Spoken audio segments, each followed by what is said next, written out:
Hi, guys. So I am here to record my discussion number two response. I'm going to start off with the article titled School Climate, Family Structure, and Academic Achievement, a Study of Moderation Effects. In that particular article, they were looking at the impact of school climate on students in different living situations. They broke it down into the categories of two-parent household, a one-parent household, foster care, and homeless as the fourth category. And then looking at the interaction between those variables on their self-reported GPA. Now, they had a lot of kids involved in this. It was over 1.5 million high school students from California public high schools that completed the survey between 2008 and 2010. And I thought, first off, that when they defined school climate, they said that we're defining it as the quality and character of school life, which is derived from patterns of people's experiences of school and reflects norms, goals, values, interpersonal relationships, teaching, learning, and leadership practices, and organizational structures. And I thought, man, that is a lot of variables that go into that one category of school climate. And I wonder if that's the same thing that students perceive. Like, as they're answering the question, how would the students have defined what school climate is?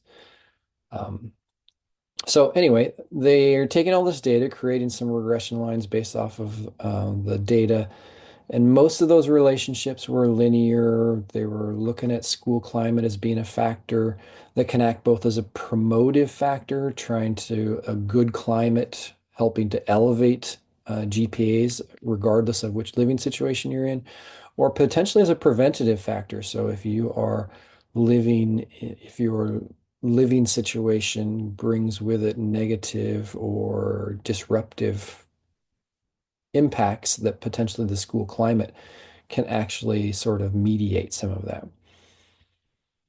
Um, I think probably the most interesting, let's see, uh, I think maybe the most interesting things that I saw was when they were describing the different interactions between school culture and family structure. That the homeless student population, theirs was the only of the curvilinear relationships, right? Most of the others were linear relationship. Um, but that means that there was a greater benefit to school culture for homeless students. So I thought that was really interesting because at my middle school, when I was there, so many of our students were dealing with homelessness, and I really felt like the routine and the stability and the sense of belonging that school could bring was really valuable to those kids. And it seems like that's echoed within the study findings. Positive school culture clearly is something that they want that's beneficial to students regardless of their living situation. Um, the next thing I found really interesting in that article was that when they started talking about the implications, the practical implications, they were talking about that school psychologists then should really be working with the staff, looking to try to empower student voice, to help staff to communicate effectively, to build really healthy relationships, and to create school as a safe place where people were feeling more connected. So that school culture, a lot of what they were really looking for was school psychologists, or to impact that in a positive way, was to have school psychologists using at least some of their time to help build, in part at least, the emotional intelligence or the capacity to communicate and to understand, um, and to build rapport with others. So that sort of leads us into the second article, and that's the one that I chose. The second article was titled "The Relationship Between Emotional Intelligence and Leadership in School Leaders, a Systematic Review." So in that particular article, I got really interested in the PD class that I'm in right now as we're looking at developing effective PD. One of the very first chapters before we talk anything about planning or any of those kinds of things, it started talking, it identified and described really clearly the need for emotional intelligence. And as I had been through a leadership class across the summer and trying to think about leadership in ways that were different to my traditional thoughts on leadership. This interplay of being emotionally aware and its impact on leadership was something that I was curious about, and it seems to match somewhat well with the preceding article that says if we want to work on school climate and we know that it's going to be really good for students, then there are some pieces that the adults should be working on. So I liked in this second article where they began by sort of talking about how educational leaders really work to create the school environment, and that educational leaders don't work in isolation. You have to work with other stakeholders. You have to collectively identify purpose and processes, and that nonstop sort of nature of leadership really calls for emotional, intelligent individuals who are in touch with their emotions. They understand their own emotions and they're able to manage their own emotions.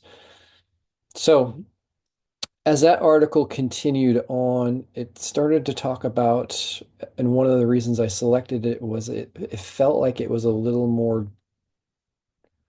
not prescriptive, but at least more descriptive about what are some of the skills or what are some of the competencies for effective leadership. And they focused around interpersonal and intrapersonal skills. And they said that they really focused around these domains of self-awareness, social awareness, and self-management, as well as relationship and empathy were thrown in there at different times. Um,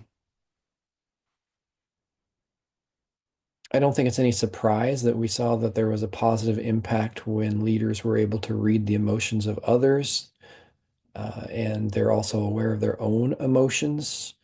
So that part's probably not too surprising to us, but they continued on into some other areas that, again, may not be really surprising to you.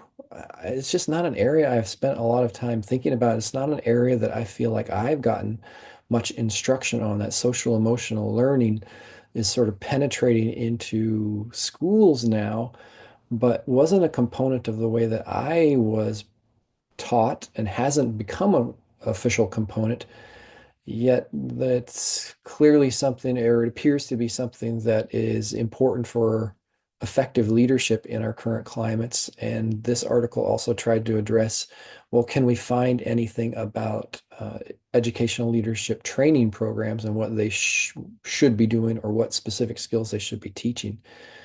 So, um, within some of the findings in there, the authors noted that leaders reported that their own self-awareness of their feelings would help them to be more creative and more effective. And I thought that was really interesting that creativity was one of the aspects that they thought was that leaders self-reported was an outcome of being self-aware. Um, Another thing I thought was really interesting was when they mentioned or referred to leaders as the second most referred to area leaders perceived as essential for leadership was their emotional regulation. And they included into that emotional regulation within the discussion the concept of stress management. And that's the part I thought was really interesting because they're framing stress management as an internal device where culturally, at least through my experience, I feel like typically in our culture, we frame the idea of stress management as like managing external forces, not managing our own internal narratives and emotional states. So I found those to be really interesting. They said when they looked at leadership programs, there just wasn't enough to really be able to make very conclusive decisions off of. There were too much inconsistencies and too little studies out there.